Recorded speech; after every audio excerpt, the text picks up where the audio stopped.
Nous allons donc entamer aujourd'hui le 4e chapitre de physiologie respiratoire.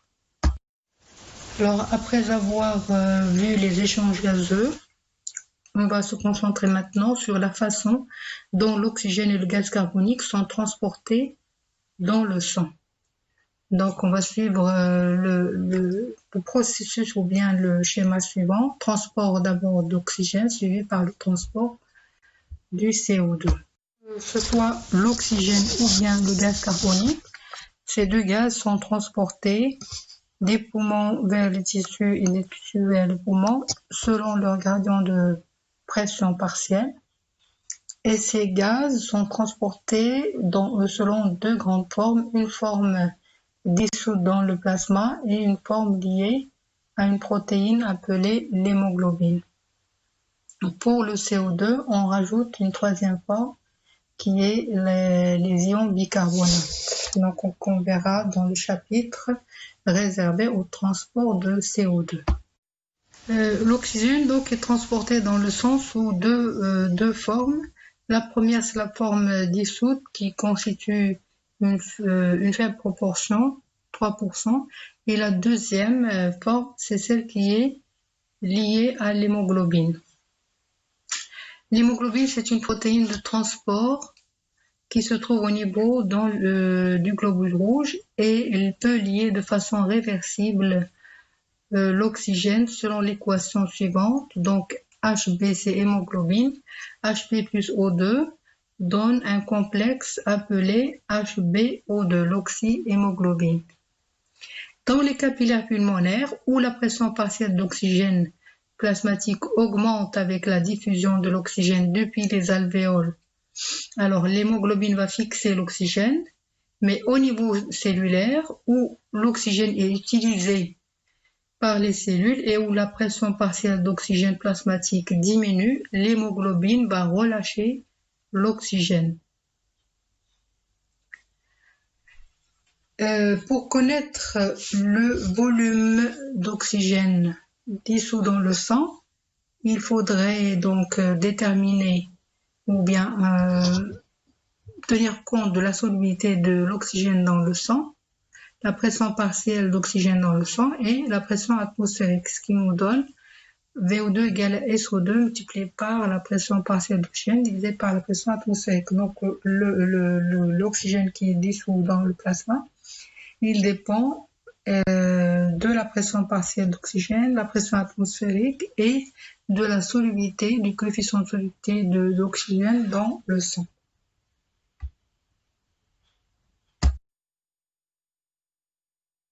Alors voici un exemple de comment on calcule le contenu artériel en oxygène. Encore une fois, je ne vous demande pas d'apprendre cette diapo. Par cœur, c'est juste pour vous montrer un peu comment est-ce que on obtient ce contenu. Alors voici donc un exemple pour vous aider à comprendre à quel point la solubilité de l'oxygène est faible. Alors si par exemple le sang ne contenait pas d'hémoglobine, il n'y aurait que 3 ml d'oxygène dissous dans le plasma par litre de sang artériel. Ainsi, avec un débit cardiaque moyen de 5 litres de sang par minute, environ 15 ml d'oxygène dissous va atteindre les tissus systémiques à chaque minute. Cette faible quantité ne pourrait pas répondre aux besoins des tissus puisque la consommation d'oxygène est d'environ 250 ml d'oxygène par minute au repos, tout en sachant que cette consommation augmente énormément au cours de l'exercice. Ainsi, l'oxygène qui est apporté aux cellules sous forme dissoute dans le plasma fournit donc moins de 10% de ce que les cellules consomment. Donc, le corps est très dépendant de l'oxygène qui est transporté par l'hémoglobine. Donc, avec des taux normaux d'hémoglobine dans le sang, les globules rouges vont transporter environ 197 ml par litre de sang, ce qui nous permet de calculer la capacité artérielle totale de transport d'oxygène par le sang qu'on appelle le pouvoir oxyphorique du sang, qui est égal à 3 ml d'oxygène dissous par litre de sang, plus 197 d'oxygène lié à l'hémoglobine par litre de sang, soit 200 ml d'oxygène par litre de sang. Tenons compte du débit cardiaque qui est de 5 litres par minute, donc la livraison d'oxygène aux cellules grâce à l'hémoglobine est d'environ 1000 ml par minute au repos ou 1 litre par minute au repos. Voilà.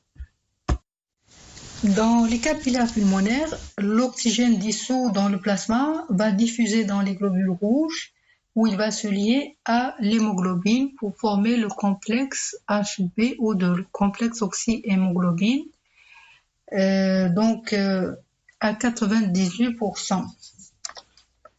D'accord ? Le transfert d'oxygène de l'air alvéolaire au plasma puis aux globules rouges et donc sur l'hémoglobine se fait si rapidement que normalement le sang dans les capillaires pulmonaires prend autant d'oxygène que la pression partielle d'oxygène plasmatique et le nombre de globules rouges le permettent. Alors une fois dans le sang artériel, dans les capillaires systémiques, le processus d'échange qui avait eu lieu dans les poumons va s'inverser, c'est-à-dire que l'oxygène dissous dans le plasma va diffuser hors des capillaires systémiques vers les cellules et cette diminution de la pression partielle d'oxygène au niveau du plasma va perturber l'équilibre de la réaction de liaison oxygène-hémoglobine en retirant de l'oxygène du côté gauche de l'équation, c'est-à-dire qu'il y aura une dissociation du complexe HbO2, ce qui va donner hémoglobine libre plus l'oxygène libre. Et donc cet oxygène va diffuser vers les cellules où il va être consommé. La pression partielle d'oxygène des cellules détermine quelle quantité d'oxygène se libère de l'hémoglobine. Quand les cellules augmentent leur activité métabolique, par exemple un muscle en activité, alors la pression partielle d'oxygène diminue à ce niveau-là et donc l'hémoglobine doit délivrer davantage d'oxygène.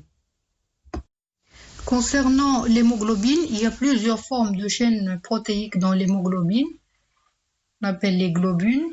Alors il y a les formes les plus fréquentes sont appelées alpha, bêta, gamma et delta. La majorité de l'hémoglobine adulte possède 2 chaînes alpha et 2 chaînes bêta. Et ces chaînes possèdent en leur centre un groupement héminique capable de fixer des atomes de fer. C'est sur le groupement héminique contenant chacun un atome de fer que l'oxygène peut se fixer. Et donc, ce qui nous donne que chaque molécule d'hémoglobine peut se combiner à 4 molécules d'oxygène. Et on appelle affinité, c'est la force de liaison de l'hémoglobine à l'oxygène qui varie suivant le degré de saturation de l'hémoglobine. Alors la saturation, lorsque par exemple 2 ou 3 molécules d'oxygène sont liées à ces groupements M, la molécule d'hémoglobine est dite partiellement saturée. Lorsque 4 molécules d'oxygène sont liées, la molécule d'hémoglobine est dite partiellement saturée et on peut calculer le degré de saturation par cette formule. La saturation est notée SaO2, SA pour saturation, O2 égale à la quantité d'oxygène réellement liée à l'hémoglobine sur la quantité maximale que cette hémoglobine peut lier, fois 100. Donc là, on connaît la quantité maximale, c'est 4, et donc la quantité réellement liée va nous donner une saturation qui peut être à 25%, 75%, 50% en fonction du nombre de sites héminiques qui sont occupés par l'oxygène. Cette courbe traduit le pourcentage de saturation de l'hémoglobine en fonction de la pression partielle d'oxygène. La forme de la courbe de dissociation de l'hémoglobine reflète en quelque sorte les propriétés de cette molécule et son affinité pour l'oxygène. Lorsqu'on est à des niveaux normaux de pression partielle d'oxygène alvéolaire et artériolaire, soit 100 mm de mercure, 98% de l'hémoglobine est liée à l'oxygène. Donc, ça veut dire que quand le sang traverse les poumons, dans des conditions normales, l'hémoglobine se charge en oxygène presque au maximum de ce qu'elle peut faire. Et on remarque au niveau de cette zone que si la pression partielle, par exemple, de l'oxygène chute de 100 à 60 mm de mercure, le pourcentage de saturation passe de 98% à environ 90%, soit une baisse de 8%. Et ça fait un changement de saturation de l'ordre de 2%. Si la pression partielle chute au-delà de 60, donc par exemple elle passe de 60 à 40 mm de mercure, le pourcentage de saturation va passer de 90 à 75, soit une baisse de 7,5%. Donc entre 40 et 20 mm de mercure, la courbe est raide, il devient raide, d'accord? Et la saturation de l'hémoglobine diminue de 75% à 35%, soit une variation de 20% par tranche de 10 mm de mercure d'oxygène. Alors, quelle est la signification physiologique de la forme de la courbe de dissociation? C'est que le sang qui quitte les capillaires systémiques avec une pression partielle de 40 mm de mercure, l'hémoglobine est encore saturée à 75%. Ce qui veut dire qu'un quart seulement de l'oxygène qu'elle peut transporter est délivré aux cellules. Et l'oxygène qui reste lié va servir de réservoir dans lequel les cellules peuvent puiser quand leur métabolisme augmente. Alors, quand les tissus métaboliquement actifs utilisent davantage d'oxygène, leur pression partielle d'oxygène va diminuer davantage et davantage d'oxygène sera libéré par l'hémoglobine au niveau de ces cellules. C'est ce qu'on va remarquer, par exemple, à une pression partielle d'oxygène de 20 mm de mercure. C'est la valeur moyenne pour un muscle au cours d'un exercice physique. La saturation de l'hémoglobine va tomber environ à 35%. Ça veut dire que l'hémoglobine aura libéré 40% de plus d'oxygène qu'elle est capable de porter. Voilà, donc il y a toujours une réserve d'oxygène au niveau de l'hémoglobine et qui est délivrée en fonction des besoins de chaque tissu et le reste est gardé en réserve au niveau de cette hémoglobine.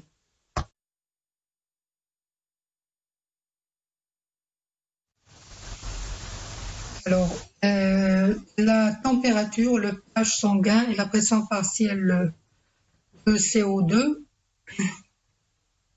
influencent sur la saturation de l'hémoglobine à une pression partielle d'oxygène donnée. Tous ces facteurs influencent sur la saturation de l'hémoglobine en modifiant sa structure tridimensionnelle et par conséquent son affinité pour l'oxygène. En règle générale, une augmentation de la température, de la pression partielle de CO2, des taux sanguins d'ion H+, réduit ou diminue l'affinité de l'hémoglobine pour l'oxygène, qui favorise la dissociation de l'oxygène dans le sang. Ce phénomène est illustré par le déplacement vers la droite de la courbe de dissociation de l'oxyhémoglobine. Inversement, une diminution de l'un de ces facteurs augmente l'affinité de l'hémoglobine pour l'oxygène, ce qui diminue sa libération. Ce changement entraîne un déplacement de la courbe de dissociation de l'oxyhémoglobine vers la gauche. Si l'on réfléchit aux liens possibles entre ces facteurs, on remarque qu'ils atteignent tous leurs points culminants dans les capillaires systémiques où l'objectif premier est la dissociation de l'oxygène. À mesure qu'elle métabolise le glucose et utilise l'oxygène, Les cellules libèrent le CO2, ce qui augmente la pression partielle du CO2 et la concentration sanguine d'ion H+ dans les capillaires. La baisse du pH sanguin, qu'on appelle acidose, et l'accroissement de la PCO2 affaiblissent la liaison entre l'hémoglobine et l'oxygène. Ce phénomène, on l'appelle l'effet Bohr. Et par conséquent, l'apport d'oxygène aux tissus qui en ont besoin est accéléré. D'ailleurs, la chaleur est l'un des sous-produits du métabolisme cellulaire et les tissus actifs sont généralement plus chauds que les tissus inactifs. Donc, on peut prendre l'exemple de la température des muscles actifs qui peut atteindre 40 degrés Celsius. L'augmentation de la température a une incidence à la fois directe et indirecte sur l'affinité de l'hémoglobine pour l'oxygène. Et ensemble, donc, ces facteurs font en sorte qu'une plus grande quantité d'oxygène se dissocie de l'hémoglobine au voisinage des tissus qui sont actifs.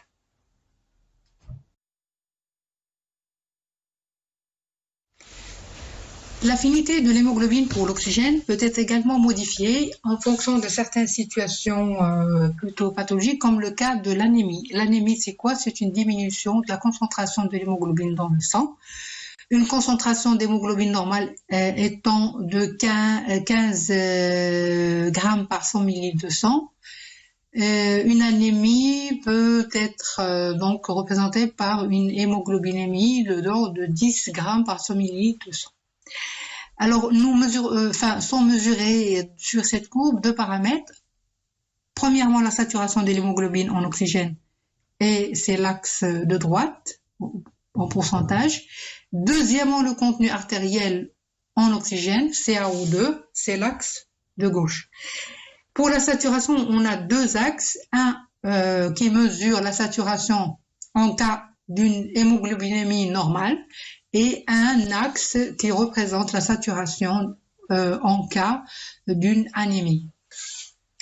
Donc, ces paramètres sont représentés en fonction de la pression partielle d'oxygène millimètre de mercure. Qu'est-ce qu'on constate? Que quand il y a une anémie, la saturation de l'hémoglobine reste bonne. Donc, même si on a moins d'hémoglobine dans le sang, cette concentration arrive toujours à se saturer à 100%, comme un taux d'hémoglobine normal. En revanche, qu'est-ce qui diminue dans le cas d'anémie? C'est le contenu artériel en oxygène qui est diminué. Donc, on passe de 20 ml par 100 ml pour une hémoglobinémie normale à une valeur de l'ordre de 10 ml par 100 ml pour une hémoglobinémie diminuée ou bien une anémie.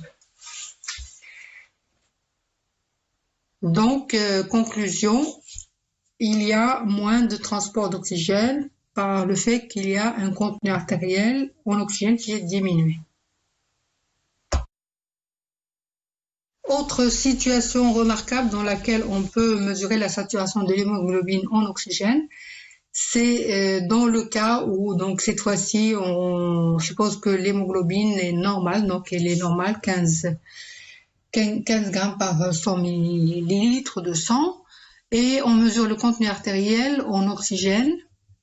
Dans le cas où on respire que de l'oxygène, ou d'un deuxième cas, donc c'est la courbe rouge, et dans un deuxième cas où vous avez une atmosphère dans laquelle il y a également du monoxyde de carbone, le CO. Que se passe-t-il? Alors pour une situation normale, l'hémoglobine peut se saturer à 100% en oxygène, c'est la courbe rouge.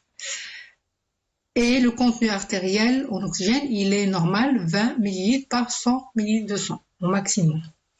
Que se passe-t-il dans une atmosphère où il y a du monoxyde de carbone? Donc ce monoxyde de carbone va rentrer en compétition avec l'oxygène vis-à-vis des sites de fixation sur l'hémoglobine. Donc il va réduire les chances que l'oxygène se fixe totalement au niveau de ces sites. Et donc on assiste à une diminution de cette saturation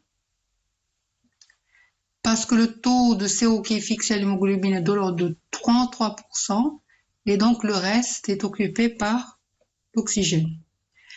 Donc, qu'est-ce qu'on constate dans cette situation? Il y aura aussi bien une diminution de la saturation de l'hémoglobine en oxygène qu'une diminution du contenu artériel en oxygène en cas d'intoxication au monoxyde de carbone.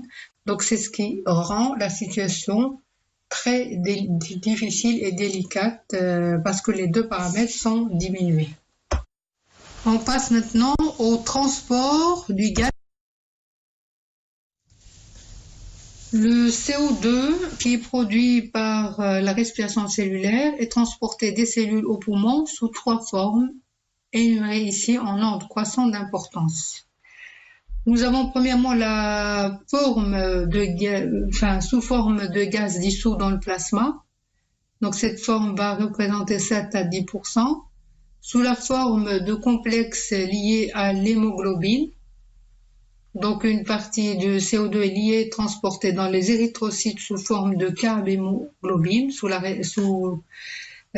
cette forme, donc CO2 plus HB, qui va donner HbCO2. Ce complexe s'appelle carbhémoglobine. Cette réaction est très rapide et ne nécessite pas de catalyseur, puisque le dioxyde de carbone se lie directement au groupement amine des acides aminés de la globine, donc, et non pas aux atomes de fer de l'hème. Son transport dans les érythrocytes n'entrave donc pas celui de l'oxygène. La liaison et la dissociation du CO2 sont directement influencées par la pression partielle de CO2 et le degré d'oxygénation de l'hémoglobine.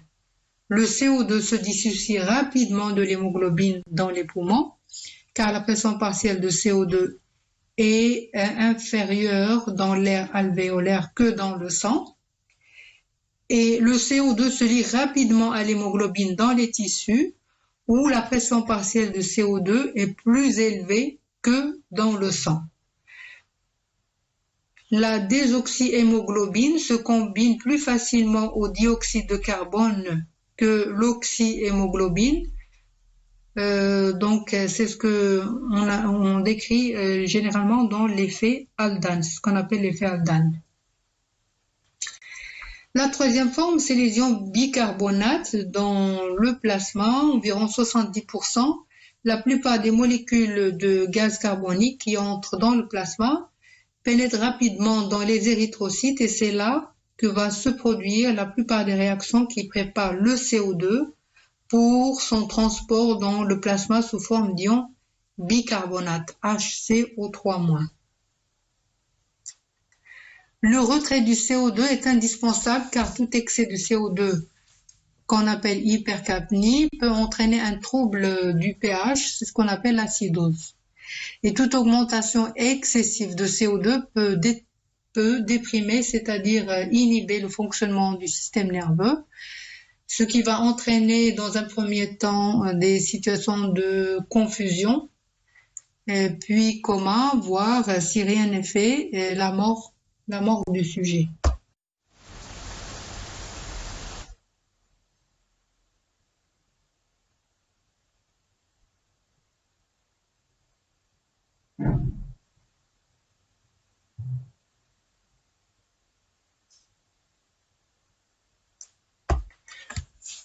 Environ 70% du CO2 qui entre dans le sang sont transportés sous la forme de bicarbonate HCO3-,